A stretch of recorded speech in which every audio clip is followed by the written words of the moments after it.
মার্কিন যুক্তরাষ্ট্রের প্রেসিডেন্ট নির্বাচন থেকে জো বাইডেন সরে দাঁড়িয়ে বর্তমান ভাইস প্রেসিডেন্টকে সমর্থন দেওয়ার পর জোর প্রচারণায় নেমেছেন কামালা হ্যারিস। দলের ভেতরে সমর্থন জোগানোর পাশাপাশি আকৃষ্ট করতে ব্যস্ত ভোটারদের মন। এরই মধ্যে বিরোধী শিবির রিপাবলিকান দলের শক্তিশালী প্রার্থী ডোনাল্ড ট্রাম্পকে পেছনে ফেললেন কামালা হ্যারিস। সাম্প্রতিক এক জরিপে উঠে এসেছে এমন তথ্য।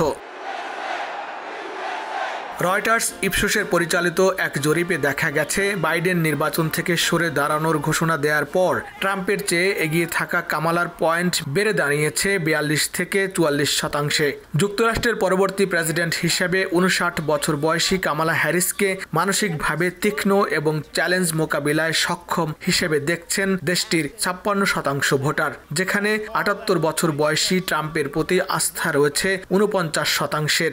জরিপে আরও দেখা গেছে 65% ডেমোক্র্যাট সহ 41% আমেরিকানরা মনে করেন বাইডেনের পদত্যাগ নভেম্বরের অনুষ্ঠিতব্য নির্বাচনে ডেমোক্র্যাটদের জয়ের সম্ভাবনা বাড়িয়ে দেবে।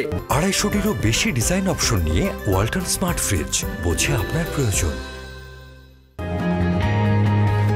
এরই মধ্যে কামালা হ্যারিসকে সমর্থন দিয়ে তার প্রচারে নামার কথা জানিয়েছেন সাবেক প্রেসিডেন্ট বারাক ওবামা। বৃহস্পতিবার এনবিসি নিউজ ও নিউ ইয়র্ক টাইমস সহ একাধিক মার্কিন সংবাদ মাধ্যম তাদের প্রতিবেদনে এ তথ্য জানিয়েছে। শুধু তাই নয়, 19 আগস্ট শিকাগোতে কনভেনশনের আগেই অনলাইন ভোটে প্রেসিডেন্ট পদে প্রার্থী বাছাইয়ের সিদ্ধান্ত নিয়েছে ক্ষমতাসীন ডেমোক্রেটিক পার্টি।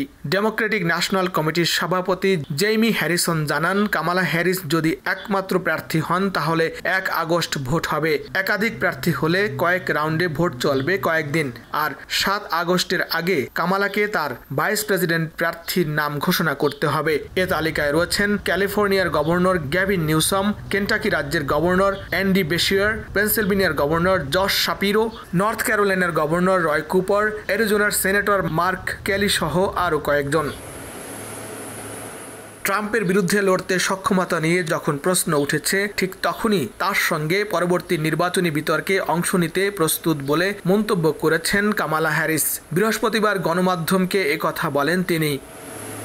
লস্কর আল মামুন, সময় সংবাদ, যুক্তরাষ্ট্র।